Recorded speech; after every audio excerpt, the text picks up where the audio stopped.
Cristo Rey nuestro, venga a tu reino. Queridos amigos, comentamos el 26º domingo ordinario del ciclo B. La primera lectura pertenece al libro de los Números, en su capítulo 11. Esta lectura, que está tomada de este libro, llamado así porque empieza con un censo o enumeración de los hijos de Israel, preparados para la marcha por el desierto desde el Sinaí hasta llegar a las orillas del Jordán. Esta lectura revela la intención de Dios de derramar su espíritu no solo sobre algunos grupos escogidos, sino sobre todos los hombres.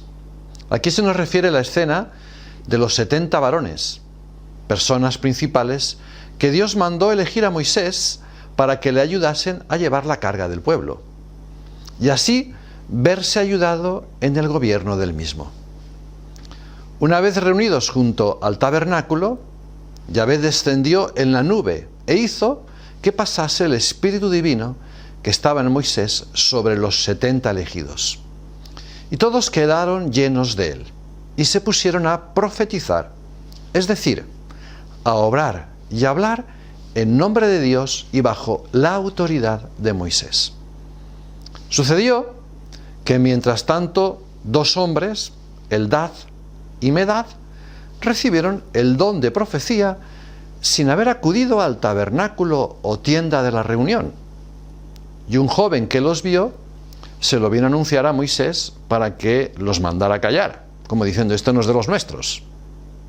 Pero tal denuncia sería motivada porque este hecho podía menguar el honor o la preeminencia de Moisés, o porque producía una cierta envidia. Entonces Moisés, al que interesaba más el honor y el bien del pueblo que el suyo, le dijo: ojalá que el Espíritu de Dios venga sobre todo el pueblo. Sobre todo el pueblo. Jamás, por miradas estrechas o por envidia, nos opongamos a la acción de Dios, procurando que Él sea realmente conocido y honrado ante el mundo. Es una lección, ya diríamos, de catolicismo, de apertura de la acción de Dios sobre los hombres. Pasemos a la segunda lectura del apóstol Santiago, en su capítulo 5. El apóstol Santiago habla contra los malos ricos que ponen su fin en acumular riquezas y en ver repletos sus graneros, mientras regatean el jornal a sus obreros, sin darse cuenta de que esas riquezas, que con tanto esfuerzo y cuidado han amontonado, pronto quedarán atrás con la muerte.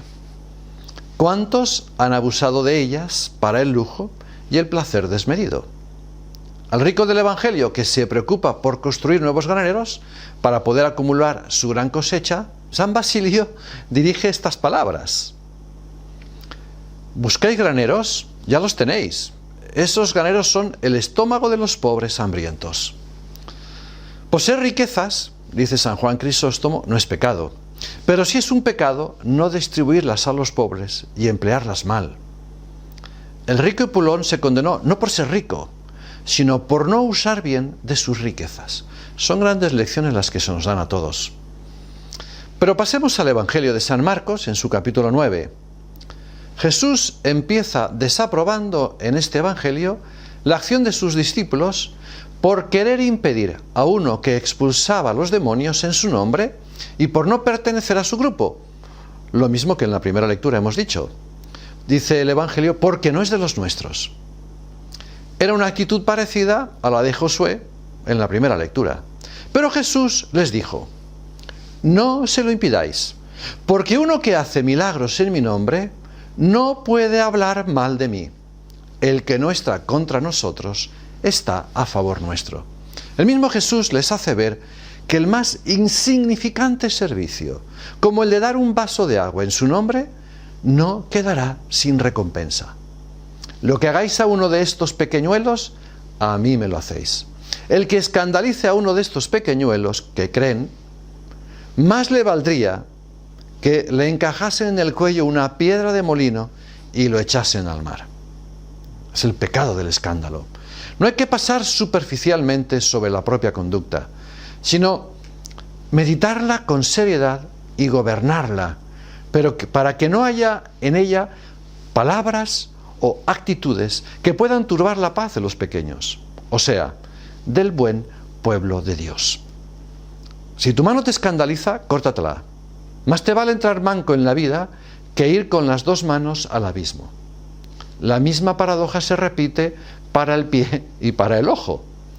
Hay que evitar el escándalo, que es un pecado enorme. El escándalo es un mal ejemplo que arrastra a otros hacia el mal y puede producirse con palabras, con malos escritos, pinturas indecentes, imágenes, actos de impureza, de ira, de embriaguez, etc. Un padre que blasfema, que no va a misa, es ocasión de que sus hijos blasfemen y tampoco cumplan con las leyes de Dios y de su Iglesia. Ay del que causa el escándalo. Ay del que es causa de que otras almas pierdan la inocencia y sean ocasión de pecado. El escándalo es como el fermento que corrompe toda la masa, como la peste o epidemia que causa estragos. Los blasfemos, los pecadores públicos, todos en general son escandalosos. Cristo nos da a entender que debemos estar prontos a toda renuncia con tal de evitar el pecado que nos separa del Maestro y puede causarnos la separación eterna de Dios. Queridos amigos, que Dios os bendiga, que la Santísima Virgen nos acompañe y todos por el reino de Cristo a la gloria de Dios.